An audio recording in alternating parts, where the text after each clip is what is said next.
সরকারের রূপরেখা অনুযায়ী অবাধ, সুষ্ঠু ও গ্রহণযোগ্য নির্বাচন চায় সেনাবাহিনী।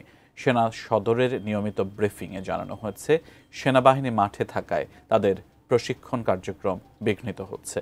তাই নির্বাচন শেষে সেনানিবাসে ফিরে যেতে চান তারা। গেল ২ মাসের আভিযানিক কার্যক্রম নিয়ে বুধবার আনুষ্ঠানিক সংবাদ সম্মেলন ডাকে সেনা সদর। গণ অভ্যুত্থানের সময় লুট হওয়া অস্ত্র ও গোলাবারুদ উদ্ধারে সেনাবাহিনী পরিচালিত অভিযানের ফলাফল তুলে ধরা হয়। সম্প্রতি ঢাকামুখী ধরা পড়া অস্ত্রের চালান নিয়েও উদ্বেগ জানানো হয় সেখানে।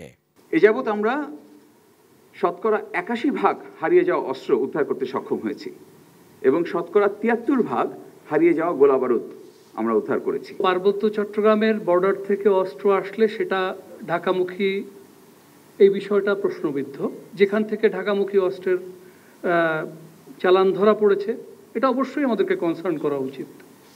আমরা অবশ্যই এটা নিয়ে চিন্তিত। আরএফএল অডিটর, বাঁকা হয় না, ফাঁকা হয় না, আর ভাঙা এক কথায় অসম্ভব।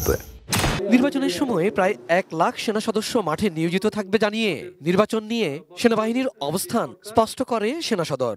সরকার যেভাবে রূপরেখা প্রণয়ন করেছেন, সেই রূপরেখা অনুযায়ী একটা অবাধ, সুষ্ঠু এবং গ্রহণযোগ্য নির্বাচন অনুষ্ঠিত হোক এবং সেনাবাহিনী তখন সেনানিবাসে ফিরে যেতে পারবে। তো গত ১৫ মাস আমরা বাইরে আছি, তো এতে করে কিন্তু আমাদের প্রশিক্ষণ বিঘ্নিত হচ্ছে। সামাজিক যোগাযোগ মাধ্যমে সেনাবাহিনীকে নিয়ে যেসব প্রচারণা চলছে, সেই বিষয়গুলোকে কিভাবে দেখছে সেনা সদর? বিশেষ করে সেনাবাহিনীর নেতৃত্বকে প্রশ্নবিদ্ধ করার জন্য মিথ্যা, বানোয়াট এবং উদ্দেশ্য প্রণোদিতভাবে অপপ্রচার চালাচ্ছে। আগের যে কোনো সময়ের তুলনায় সেনাবাহিনী এখন আরও বেশি ঐক্যবদ্ধ। প্রশ্নোত্তর পর্বে জানানো হয়, সেনা আইনের সাথে আন্তর্জাতিক অপরাধ ট্রাইব্যুনাল আইনকে মুখোমুখি দাঁড় করাতে চায় না সেনাবাহিনী। আইসিটি অ্যাক্টের অধীনেই বর্তমান মামলাটি পরিচালিত হচ্ছে। দেশের যে প্রচলিত আইনগুলো আছে সেটার মধ্যে যেভাবে বিচার হবে, আমরা চাইবো যে সরকার একটি স্বচ্ছ প্রক্রিয়ার মাধ্যমে বিচারটি সম্পন্ন করবে। Abul Kalam Azad, ATN news, Dhaka.